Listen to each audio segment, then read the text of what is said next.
हमारा जैसे कि आपको CPU scheduling,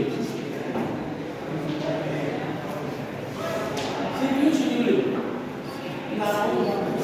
CPU scheduling, CPU scheduling हमारी जो होती है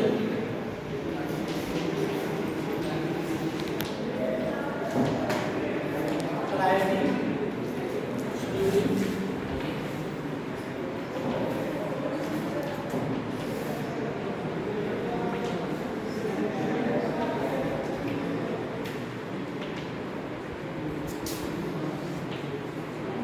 राउंड रोबिन शेड्यूलिंग।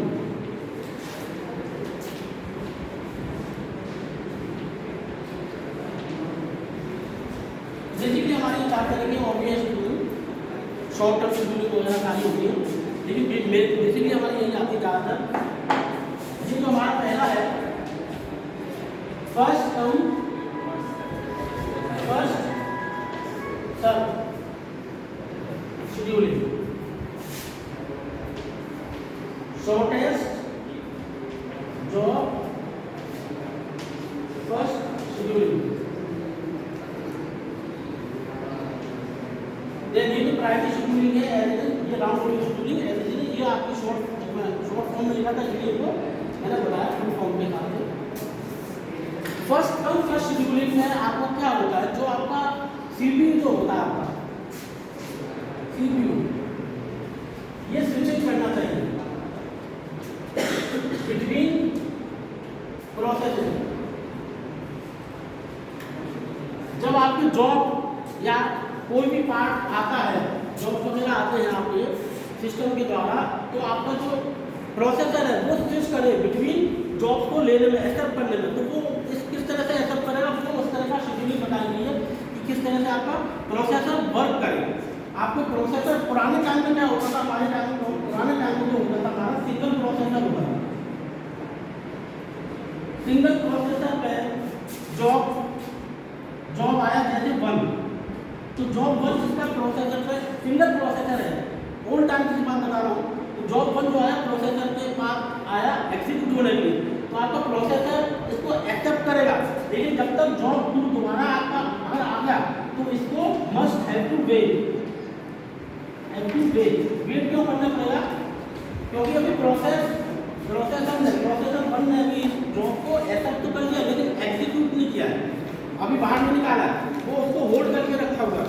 तो जब तक आपका ये जॉब 1 प्रोसेस होकर आगे नहीं आ रहा है, एग्जीक्यूट हुआ, तब तक जॉब 2 को वेट करना पड़ेगा। तो आपका क्या इसमें हो रहा है कि आपका वेटिंग टाइम ज़्यादा हो गया।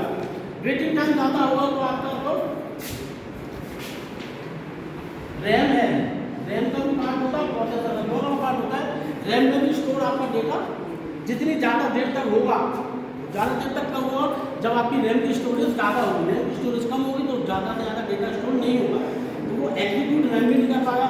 तो सेम रैम और प्रोसेसर उन दोनों कॉम्बिनेशन होता है। रैम आप अगर बढ़ा रहे हैं, ज़्यादा ले रहे हैं, तो प्रोसेसर भी आपका उसी हिसाब से होना चाहिए। तो हमारे जो सिंगल सीपीयू जिसको बोलते थे सिंगल सीपीयू, तो वहाँ पे आपकी मल्टीटास्किंग या मल्टी प्रोग्रामिंग नहीं हो पाती थी। क्यों? क्योंकि हमारा प्रोसेसर सिंगल होता था। अब आज के टाइम में क्या है, हमारे प्रोसेसर 4 6 आ रहे हैं, प्रोसेसर 2। तो अब जैसे कि ये एग्जाम्पल लेता हूँ मैं, अगर तो एक साथ साइमल्टेनियसली जॉब हमारे ज़्यादा आते हैं, तो एक तो ये जॉब 1 को प्रोसेसर 1 एक्सेप्ट कर लेगा और एग्जीक्यूट होने के लिए रेडी करेगा, जबकि जॉब 2 जो है वो वेट नहीं करेगा अगर प्रोसेसर ज़्यादा होंगे, तो ये आपका प्रोसेसर 2 पे आके एग्जीक्यूट होना चालू हो जाता है। ऐसे आपका जॉब 3 आएगा, जॉब 4 आएगा, ऐसे आपके प्रोसेसर ज़्यादा से ज़्यादा होते हैं। तो O2 2 टाइप से आते हैं, तो उनमें प्रोसेसर ज़्यादा होते हैं, तो उससे जॉब्स को ज़्यादा से ज़्यादा सहूलियत मिलती है शेड्यूल होने के लिए या फिर कह दो स्विच होने के लिए। यही हमारी सीपीयू शेड्यूलिंग है कि एक प्रोसेसर ले फिर दूसरे प्रोसेसर को ले। इसमें भी हमारी सीपीयू शेड्यूलिंग में दो चीज़ें आती हैं जो मैं पहले बता चुका हूँ, प्रीएम्प्टिव शेड्यूलिंग और नॉन प्रीएम्प्टिव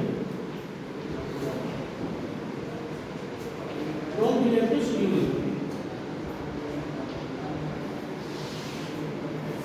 प्रीएम्प्टिव शेड्यूलिंग में तो ये है कि आपका सीपीयू जो है बीच में स्विच कर सकता है कभी भी, जबकि नॉन प्रीएम्प्टिव में ये है कि अगर एक बार जॉब कोई एग्जीक्यूट हो गया तो वो तब तक स्विच नहीं करेगा, मतलब एक उससे दूसरा एक जॉब जो है वन जॉब टू, ये शेड्यूलिंग में चल रहे हैं। अगर प्रीएम्प्टिव आपका चल रहा है प्रोसेस कोई भी, तो वो जब तक पहला प्रोसेस कंप्लीट नहीं होगा तब तक दूसरा प्रोसेस उसमें आएगा नहीं, वन बाय वन चलेगा। जबकि नॉन प्रीएम्प्टिव में आपका क्या है, ऐसा नहीं होगा। प्रीएम्प्टिव में स्विच करे आगे, प्रीएम्प्टिव में जॉब अगर वन चल रहा है तो जॉब टू की अगर प्रायोरिटी आता है तो जॉब टू को वो पहले ले लेगा, इसमें कोई सीक्वेंस भी हिसाब से नहीं चलेगा। तो आपका ये प्रीएम्प्टिव नॉन प्रीएम्प्टिव हो गए। फर्स्ट कम फर्स्ट शेड्यूलिंग जो है आपका, इसमें क्या होता है, जो पहले आएगा वो पहले एग्जीक्यूट होगा, जो बाद में आएगा वो बाद में एग्जीक्यूट होगा, इसलिए इसका नाम दिया गया first come first serve scheduling. Then आता है शॉर्टेस्ट जॉब शेड्यूलिंग, और ये जो होता है आपका first come first scheduling non pre-emptive होता है, non pre-emptive scheduling.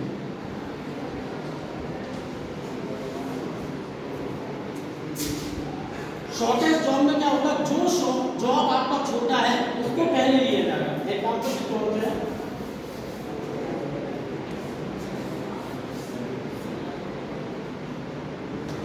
Job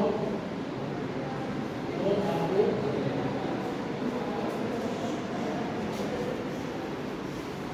one जो है 3 KB का है, टू जो है 2 KB का है, तो आपका जो एग्जीक्यूशन टाइम होगा यहाँ पे, एग्जीक्यूशन टाइम रहेगा, रनिंग टाइम रहेगा, जो आपका जॉब शॉर्टेस्ट होगा या साइज में कम होगा वो पहले स्विच वो रन करेगा पहले, तो जो उसके बाद वाला सेकंड हाईएस्ट होगा मतलब आपका डिसेंडिंग ऑर्डर में चलता है, ठीक है, छोटे से बड़ा, इसलिए इसका नाम शॉर्टेस्ट जॉब शेड्यूलिंग कहा गया। ये तुम लोगों को पढ़ा तो पहले आता है, ठीक है। प्रायोरिटी शेड्यूलिंग, प्रायोरिटी शेड्यूलिंग में क्या होगा, जॉब को प्रायोरिटी बेस्ड रखते हैं, ये प्रायोरिटी है, इसको पहले एग्जीक्यूट किया है, फिर सेकंड नंबर पर प्रायोरिटी है, वहाँ पर बस ये लिखा होता है प्रायोरिटी जो आपको टेबल दी जाएगी, ये प्रायोरिटी 1 पे है, ये प्रायोरिटी 2 पे है, उस हिसाब से आपका ये शेड्यूल होता है, चलता है। फिर आता है last round robin scheduling, most important है राउंड रोबिन शेड्यूलिंग। ये आपका जो होता है प्रीएम्प्टिव शेड्यूलिंग है, प्रीएम्प्टिव।